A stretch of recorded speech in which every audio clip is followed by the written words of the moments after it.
نحمدہ و نصلی علی رسول الکریم اما بعد فاعوذ باللہ من الشیطان الرجیم بسم اللہ الرحمن الرحیم۔ میرے عزیز دوستو، میرے بزرگوں، میرے بھائیوں، میری بہنیں، السلام علیکم ورحمۃ اللہ وبرکاتہ۔ آپ اس دنیا میں رہ رہے ہیں ماشاءاللہ، کبھی غور فرمایا آپ نے کہ ہمیشہ ظلم غریب پہ ہوتا ہے، اور ظالم کون ہوتا ہے؟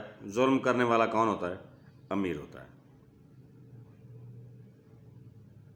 ظلم تب ہوتا ہے جب انصاف نہ ہو۔ اگر انصاف ہو تو کبھی ظلم نہیں ہوتا،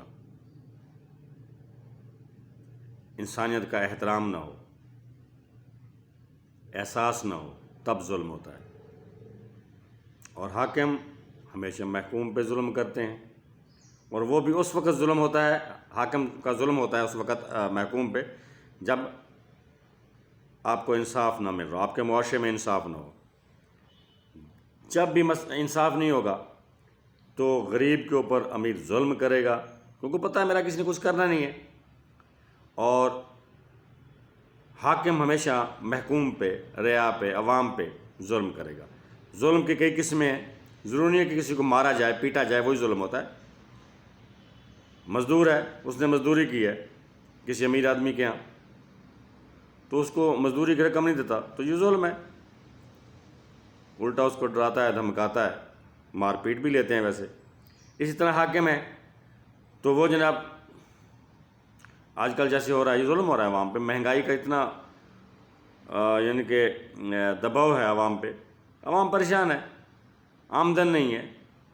حاکم بنے ہیں تو آمدن کے ذرائع پیدا کریں، آپ نہیں کرتے ہیں، ٹھیک ہے، اور الٹا آپ عوام کو دبا رہے ہیں۔ کوئی احتجاج کرتا ہے دبا دیتے ہیں، یعنی کہ مہنگائی کے خلاف کوئی۔ تو بھائی یہ چیزیں کیوں ہو رہی ہیں؟ اس کی وجہ کیا ہے؟ انصاف نہیں ہے۔ ہمارا ملک اسلامی ملک ہے، ہمارا اسلامی معاشرہ ہے، اس میں انصاف نہیں ہے۔ انصاف نہیں ہے تو یہ ظلم ہو رہا ہے بھائی۔ دوستو، عرض یہ ہے کہ بحیثیت مسلمان ہمیں یہ چیزیں کیوں دیکھنا پڑ رہی ہیں کہ ہم اسلام سے دور ہو گئے ہیں۔ ایک بڑا مشہور واقعہ جناب سرور کائنات حضرت محمد صلی اللہ علیہ وسلم کا، کہ ان کے پاس ایک غلام تھا، زید بن حارث یا حارثہ کہتے ہیں، زید بن حارثہ۔ تو وہ گھر سے کہیں اغوا ہوا یا گم ہوا تو اس کو بیچ دیا گیا، پھر اس طرح چلتے چلتے آپ سرکار کے پاس آ گیا۔ تو اس دور میں تجارت عام تھی، تجارت کا رواج تھا وہاں پہ، زیادہ تر انحصار تجارت پہ کیا جاتا تھا۔ تو اس کے علاقے کے لوگ آئے، انہوں نے دیکھا اس کو، انہوں نے جا کے اس کو والدین کو بتایا کہ یہ مسئلہ ہے، آپ کا بیٹا تو فلاں جگہ پہ ہے۔ اس وقت آپ نے اعلان نبوت نہیں کیا تھا۔ تو اس کا چچا اور والد انہوں نے اپنے ساتھ اس وقت کا جو سکہ تھا، اشرفیاں، زیادہ تر لوگ اس دور میں تھیں، یہ اشرفیاں لیں، چل پڑے وہاں سے کہ اپنے بیٹے کو اور اپنے بھتیجے کو جو ہے وہ آزاد کروا کے لے آتے ہیں، پیسے دیتے ہیں، آزاد کروا لیتے ہیں۔ چلتے چلتے وہ آپ سرکار کے پاس آ گئے، جب آپ سرکار سے ملے، بیٹھے وہاں پہ، آپ نے سب خیریت دریافت کی، بٹھایا، ان کو پوچھا ان کا آنے کا مقصد۔ انہوں نے بتایا بھی زید بن حارثہ آپ کے پاس ہے، وہ ہمارا بیٹا ہے۔ چچا نے کہا وہ میرا بھتیجا ہے، تو جناب کے پاس ہے، تو ہم اس کو آزاد کروانے ہیں۔ آپ نے کہا ٹھیک ہے، اگر وہ آپ کے ساتھ، میں بلاتا ہوں اس کو، آپ اس سے ملیں، اس سے بات کریں، اگر آپ کے ساتھ وہ جاتا ہے تو آپ لے جائیں، میں نے پیسے نہیں لینے، مجھے ضرورت نہیں ہے ان چیزوں کی۔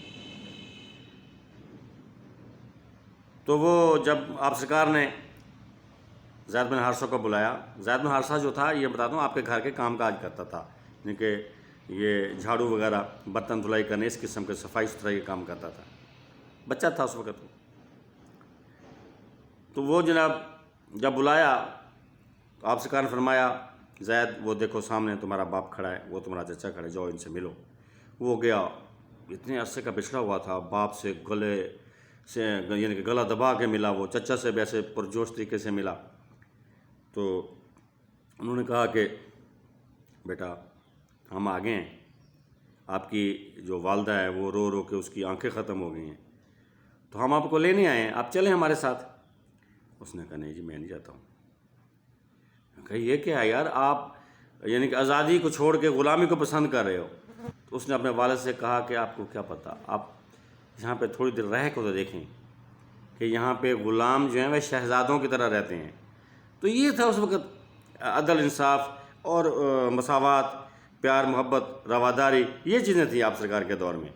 ٹھیک ہے نا, کہ ایک غلام جو ہے, ملازم جو ہے, وہ اپنے گھر جانے سے انکار کر رہا ہے آپ کے حسن سلوک کی وجہ سے, آپ کے اخلاق کی وجہ سے, آپ کی محبت اور پیار کی وجہ سے. آج کیا ہو رہا ہے جناب, آج یقین کریں, یہ آپ لوگوں نے بھی کئی ٹی وی پہ سنے ہوں گے, فلاں جج کی بیوی نے اپنی ملازمہ کو مار دیا, فلاں ذمہ دار کی بیوی اس نے مارا پیٹا, مارا پیٹا, اس کو جلا دیا, استری سے زخمی کر دیا, یہ کر دیا, وہ کر دیا.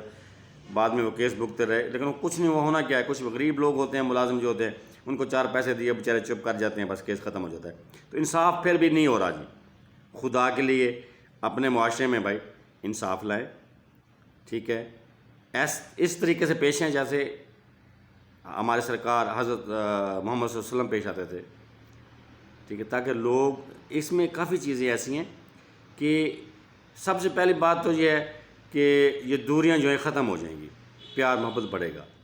ٹھیک ہے, اپنے ملازموں کو اپنا ملازم سمجھیں, اپنے مزدور, آپ کے پاس کوئی مزدور کام کرتا ہے تو اس کو اپنے جیسا انسان سمجھیں, اور بلکہ اللہ کا شکر ادا کریں کہ اللہ نے آپ کو اتنی استطاعت دی ہے کہ آپ آرام سے گھر بیٹھ کے کھا پی سکتے ہیں, اپنا نظام چلا رہے ہیں, آپ کو مزدوری نہیں کرنا پڑ رہی. اللہ نے آپ کو, یہ آپ اللہ کا شکر ادا کریں, بجائے اللہ کا شکر ادا کرنے کے آپ ظلم کرتے ہیں.